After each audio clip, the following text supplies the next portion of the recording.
This one is titled, Am I the Astronaut for Not Allowing My Mom to Stay Another Week After Her Pipes Burst Just Before Christmas?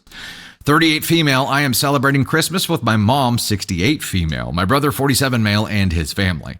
My mom flew in from out of state, and we are driving to a meetup location to spend time with my brother's family, a place in the mountains we all enjoyed just for the holidays.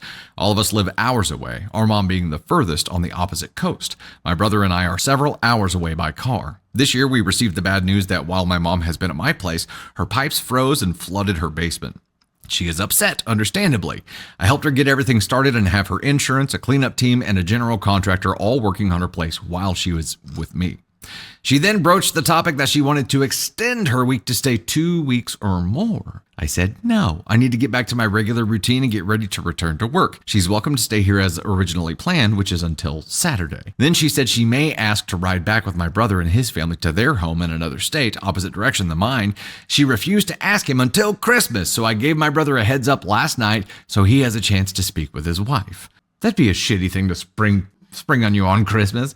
It would be a great gift for you to get me.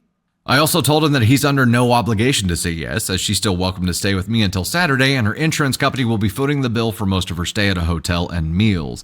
If her residence is uninhabitable, which we don't know at this time.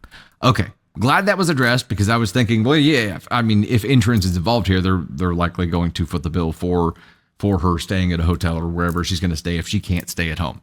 He told me he didn't have room to take her back with him, 3 people in his car and no room for a 4th, assuming luggage is the issue, that I should let her stay with me because she's lonely. I told him I understood that, but I'm not wrong for wanting to cap my time with her at the 1 week originally planned. He had left that text on send.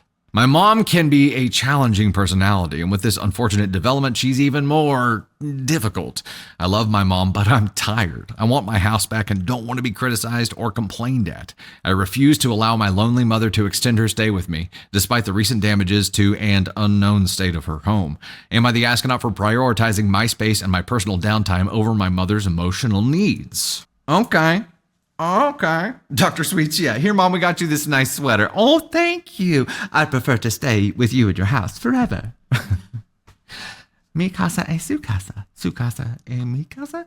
Not the asshole for doing this, right? I don't think you're doing this is a malicious thing. I don't think you are trying to inflict any kind of pain. I think you have boundaries, and you have boundaries because of your relationship with your mom up until this point. You have boundaries, and that's okay. You had an original agreement. That's okay. Yes, things went sideways on her end. I don't think you have an obligation to let her stay. However, I would probably do it differently. If it was a family member, regardless of if it was going to inconvenience me, I might say, like, let's wait and see what insurance says or what the adjuster says about it being inhabitable or not. Let's start there, okay?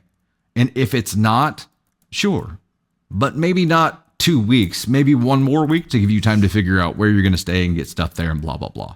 There's a negotiation that could be had there. And I think that's what I would do. Not that it's what OP should do, but it is what OP could do. I'm at a 4 here. It's an ASCON 4, not the asshole, just could do it differently, but she's got boundaries, and she's got boundaries for a reason. We didn't really get into what those are or why they exist, but she chose to respect her own boundaries and choose her own mental health. And I don't see anything wrong with that at all.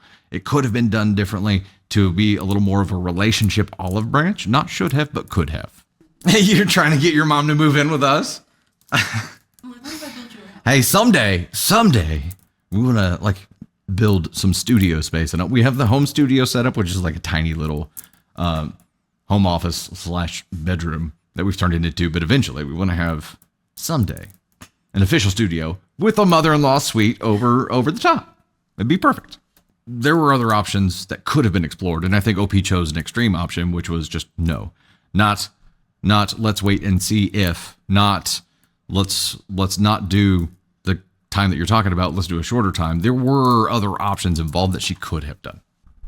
I agreed. I'm like, if I'm on my own. But if the issue is that she's lonely, like that's why she doesn't want to go to a hotel and bougie it up. Right? It was it's 4 for me. And I understand not everybody's going to agree with me here. I don't think OP is the asshole. I think there were some other options available that personally I would have explored. 4 for me.